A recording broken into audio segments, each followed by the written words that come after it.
It's another edition of Foreign Dispatches on Channels Television, which means it's another time to take you around the world in 30 minutes, bringing you various stories, especially on how people are coping with the coronavirus pandemic across the globe.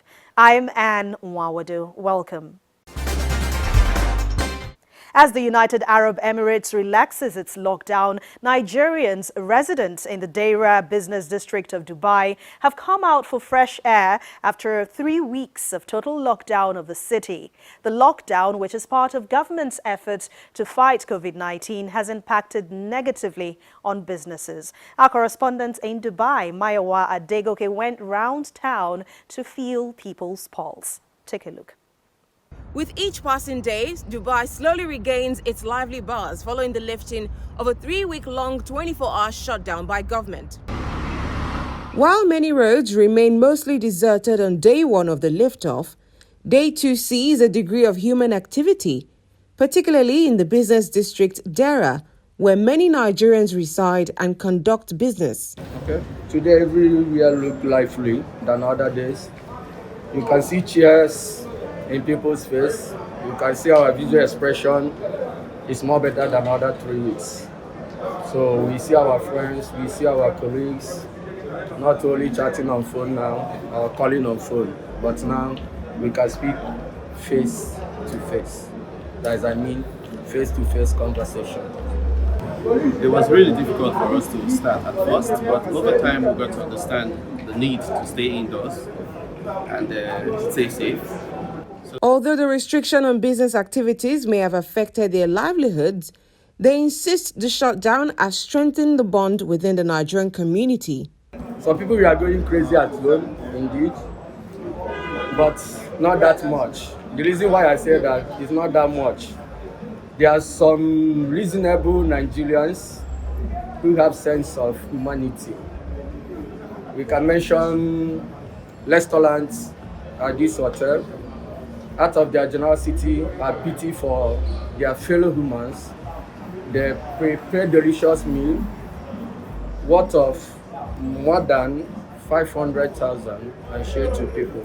There are also young boys who can pay others who cook to share food to others. Some share love food. So at that moment, we can say that there are some who make us to feel that we belong to some certain people and who help us to see that there are some who we can call our brothers. Yeah, the shutdown is over. The first thing on my mind is just to go and check my family back home. So that's the first thing in my mind too. And the company has already approved for me that since anything that make the airport to open down, so we are free to go back home and check on the family and come back. So when the park is now open fully. So pending now, fully now is just opening for the businesses. So but all the many tourism company, everything is still shut so, for safety reasons. There is something the residents are thankful for. The government really supported us in so many ways. Our utilities were taken care of. The rent, we had some buildings had discounts of 50%, some buildings didn't pay at all. Our electricity charges and the water charges were all discounted, so we're very happy. I thank the UAE government on how the measures they have taken so far regarding the virus, and they're really acting decisively and proactively to ensure safely environment and the people to be enlightened about the virus. And so far they are really working on it to make sure everything is in place. Although the UAE is not yet out of the woods, as hundreds of new cases are announced daily, the government continues to take measures to reopen the economy. A 10 p.m. to 6 a.m. curfew remains in place, while offices, restaurants, and other businesses are fully back in operation at 30% human capacity. Wearing of masks in public as well as social distancing also remain compulsory practices. These are some of the guidelines laid down by government as it begins what it calls phase 1 of the reopening of its economy. From Dubai in the United Arab Emirates, Mayowa Adegoke for Foreign Dispatches. There's been a deafening cry on stemming the tide of indiscriminate waste, pollution and climate change in all territories. While in some nations across the globe, individuals and groups are not relenting in the fight amidst the lockdown order to contain COVID-19. This next report is coming. For the past decade, 55-year-old grandmother Abigail Kubeka has carried out a vital service in South Africa. Rising at 3 a.m. in the Soweto township, she walks some 10 kilometers a day to scavenge for recyclable trash. But though South Africa's tens of thousands of waste pickers collect the vast majority of the country's recycling, they have not been classified as essential workers, and strict lockdown measures mean the rubbish she depends on is scarcer. Since there's this lockdown, we don't collect as much as we do because there are no parties, no weddings, no people are not getting together, so we're not getting the very waste things that they're not going to use. Abigail even takes a bag with her to church so she can scoop up items on her way home. Her commitment has enabled her to feed, clothe and educate 3 children, one of whom is currently in university, and support 2 grandchildren. Kubeka is one of around 90,000 waste pickers in South Africa, according to research. They collect 80 to 90% of the paper and packaging that the country recycles, saving municipal authorities an estimated 750 million rand in 1 year. But now the collectors are finding their services going to waste and are being forced to turn to government handouts. This local artistry in the city of Chennai in southern India converted a rickshaw into a creation resembling the novel coronavirus using mostly recycled trash. He hopes to spread hygiene awareness with his creation.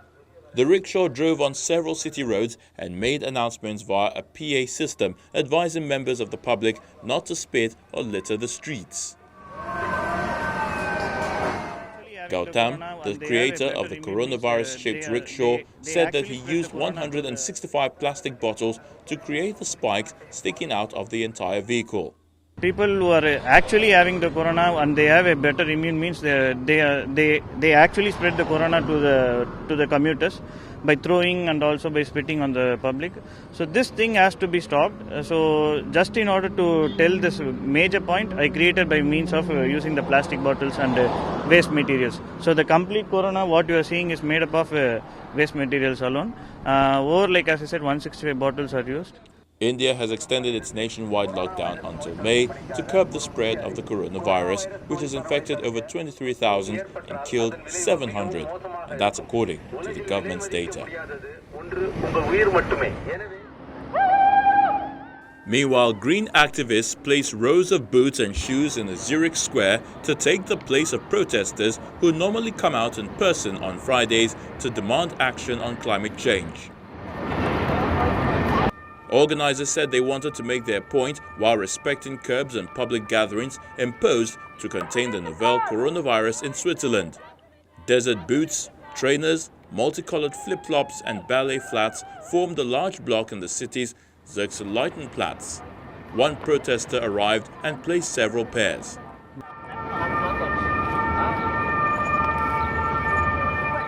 A handful of people stood in the background holding banners that read, "Wake up, climate action now." And crisis is crisis before being dispersed by police without incident.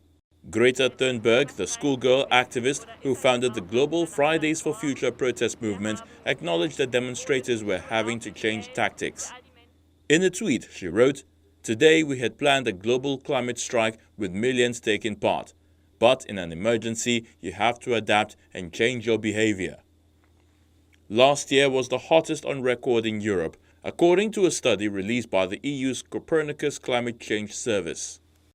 Meanwhile, the queue for food is yet to totally go away on streets. Government and individuals are handing out palliatives to the less privileged across the world. People are now taking up new jobs just to survive. Take a look.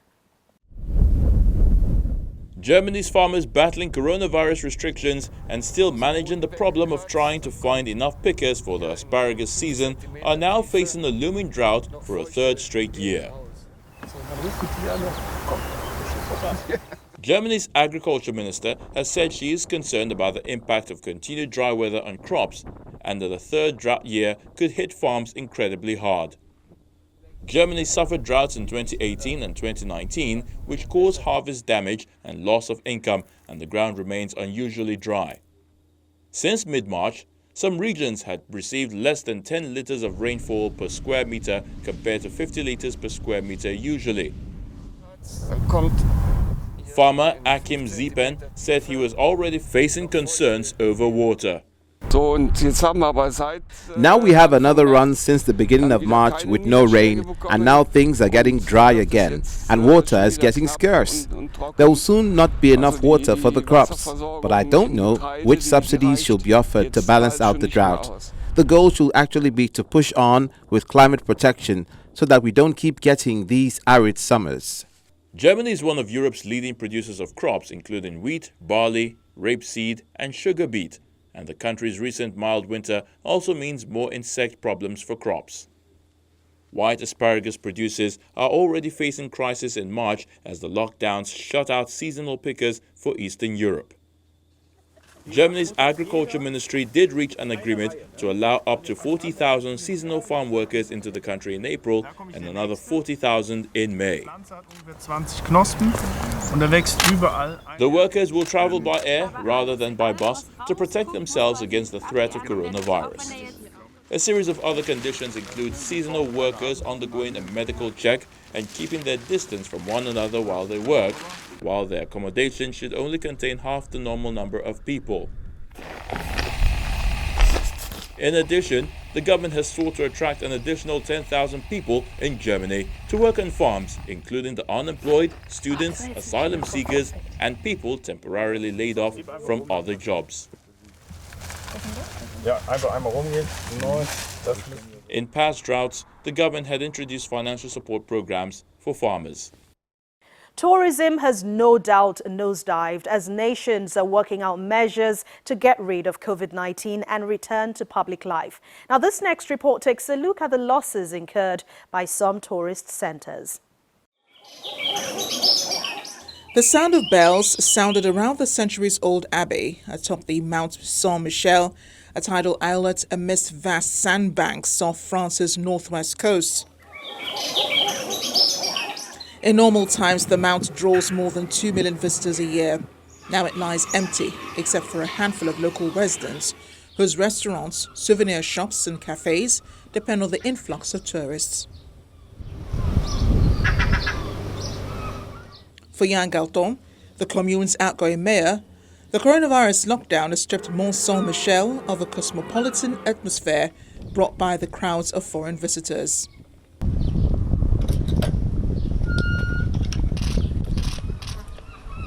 The abbey was founded in 966, built on a sanctuary dedicated to the Archangel Michel, but it was in the 13th century that work began on the Gothic centerpiece of its architecture.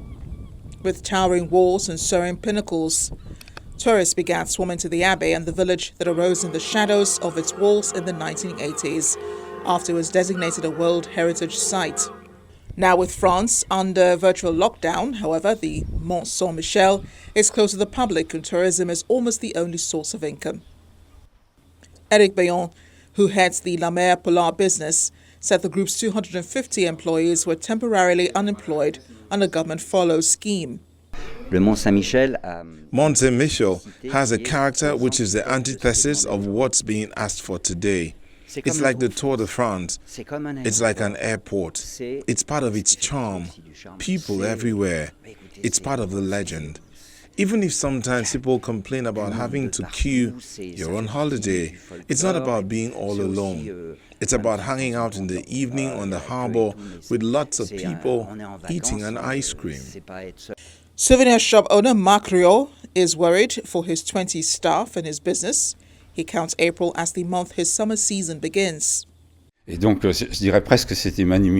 would almost say it was done like a military campaign, because at 9 o'clock they just said, "Sorry sir, you're not opening," and that was it. It was done in less than a minute. It was very sudden. So it's closed. Everyone left. We dropped everything. I had received all my stock, so I've also got a problem with my suppliers because I've got 70% of my supplies in, and the suppliers are going to want to be paid. And my God, I have no turnover. So as I said, a month or two is okay, but now we'll need to look for solutions. There will be no easing of the restrictions on public life until at least May 11, and even then it is unclear when France will reopen its borders, permit festivals and allow the tourism sector to reboot. For centuries, the Mont Saint-Michel has been a sacred destination for pilgrims. The pandemic has not altered a routine of work and prayer for the abbey's 5 monks. Turquoise waves continue to break peacefully on beaches of Capri Island. In past years, April marked the start of the tourist season when the island came to life, with thousands of tourists, Italians and foreigners crowding the famous postcard-perfect Piazzetta. Tourist destinations are experiencing a difficult moment. Many reservations have been cancelled. Summer is approaching, and we say that we have yet to organize the opening. Spring exploded. Colours invaded the streets of the island, but only a few residents queuing in front of grocery shops could enjoy this living painting. But hope shines at the end of this dark moment for the island. The coronavirus has taken a heavy toll on Italy's economy, which was already teetering on the verge of recession before the outbreak, with tourism one of the sectors hit by a plunge in orders. An operator of luxury Japanese-style hotels, Hoshino Resorts, is planning to shift its focus to domestic travelers after a plunge in foreign visitors amid the coronavirus pandemic and a delay in the Tokyo 2020 Olympic Games. Let's see. Hoshino Resorts is amongst the hundreds of thousands of hotel operators struggling globally with weak travel demand due to the outbreak. The company closed 4 of its hotels in Japan, including Hoshinoya Tokyo, in the busy Otemachi business district, which typically has an occupancy rate of about 90%, mainly driven by wealthy foreigners. The CEO, Yoshiharu Hoshino, says the hotel stands to avoid the samitsu, a Japanese term meaning confined spaces, crowded spaces, and close contact, necessary until a vaccination is developed for the coronavirus. We are reviewing everything from an infection viewpoint. We will change activities that are at risk of spreading infections. We will take steps to stop all buffet dining. Hoshino is betting that Japanese people will start traveling locally once the government lifts its state of emergency, and believes the Japanese-style hotel with hot springs will suit the new style of tourism that travelers can look forward to. Visitors eat at a private room and spend a lot of their time in their rooms. So I think it's a form of tourism that's suitable for avoiding the samisu. For big bath, we will always check congestion levels and spread the number of people across a less crowded time to further minimize risks. Prime Minister Shinzo Abe had expanded a state of emergency to make it nationwide, giving authorities more power to encourage people to stay at home and businesses to close as the coronavirus outbreak in the country spreads. The order is scheduled to end on May the 6th after Japan's week-long Golden Week holiday, meaning its tourism industry will miss a busy season. Unlike other top European tourism spots such as Paris and Amsterdam, UNESCO World Heritage Site in Brussels is almost totally reliant on its 8 million visitors a year, who bring in 750 million euros annually. Last year, the sheer number of tourists descending from cruise ships and coaches to Bruges, which lies near Belgium's North Sea coast, began to create a backlash against mass tourism, and authorities considered cracking down on ships. The outbreak of the new coronavirus, which is costing Europe's tourism industry around 1 billion euros a month in lost revenue, has also hit Brussels, its restaurants and shopping galleries. As the sound of bells rings out across Brussels' Grand Palace and its opulent Guildhalls, officials cannot hide their dismay. The impact is catastrophically so because when you have no more turnover and you still have major or large investments or large fixed costs, so it's really it will be very hard even for the good and healthy companies. Residents have sought a lighter side, putting a face mask on the city's most famous landmark, the 400-year-old mannequin Piss, a bronze statue of a naked boy urinating into a fountain that is normally overwhelmed with selfie-snapping visitors. Finally, on Foreign Dispatches today, some singers have devised a means to keep up with what they know how best to do, away from the large auditoriums to the empty streets. Take a look.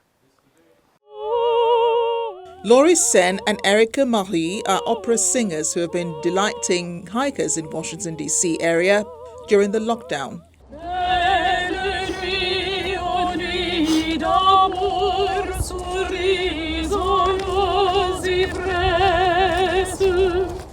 Laurie Sen, who teaches voice at local colleges, said she and roommate Erica Marie Ferguson, a music student at the University of Maryland and a member of the Maryland Opera Studio, had important performances cancelled after the pandemic hit the area.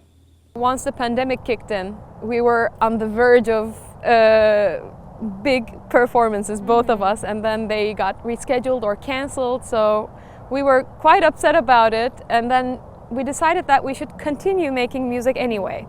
So since we live together and we're both singers, we decided that we should be making music at home. We started singing at home, we started looking for duets that we can do together, and then our neighbors provided such positive feedback and we got so encouraged by that, we decided to take it outside. The pair decided to make music together, taking their singing outside.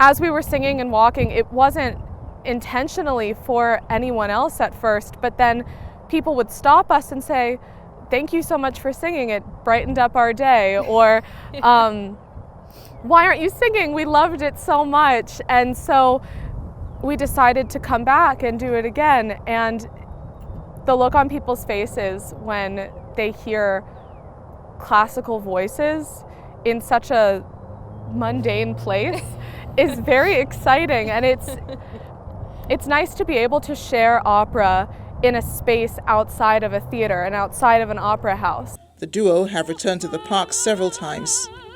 Their audiences reacted to the impromptu performances with delight.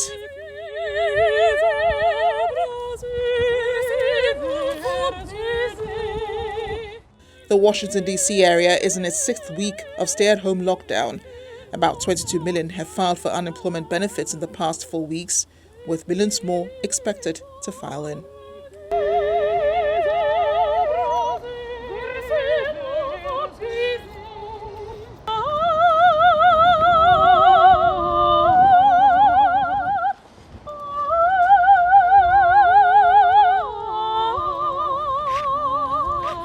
You made my day. It was lovely. Thank you so much. Thank you. It was very good. Thank you so much. Yes, it was very happy. Thank you for live entertainment. Thank you for health workers. Thank you for emergency workers. We really appreciate everybody. Thank you so much. We'll get through this together.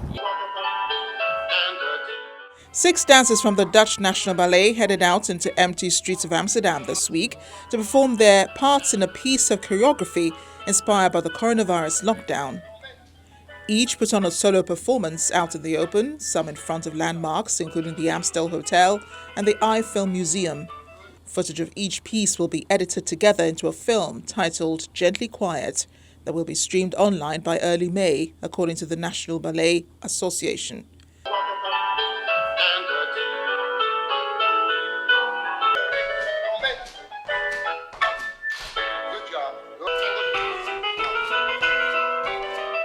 Staying inside the house, it's quite hard not being able to do what we love. So I like this project because we can show what we want to do and what we're waiting to do again. And even if we are in this weird situation, we're still moving, we're still trying to get to the audience. And yeah, I think art right now is really important for everyone. All bars, restaurants, museums and other public places have been shut in the Netherlands since March 15th in an attempt to limit the spread of the novel coronavirus. The National Ballet has cancelled all its performances until June 1st and stopped its dancers from rehearsing together. Many have resorted to practicing at home.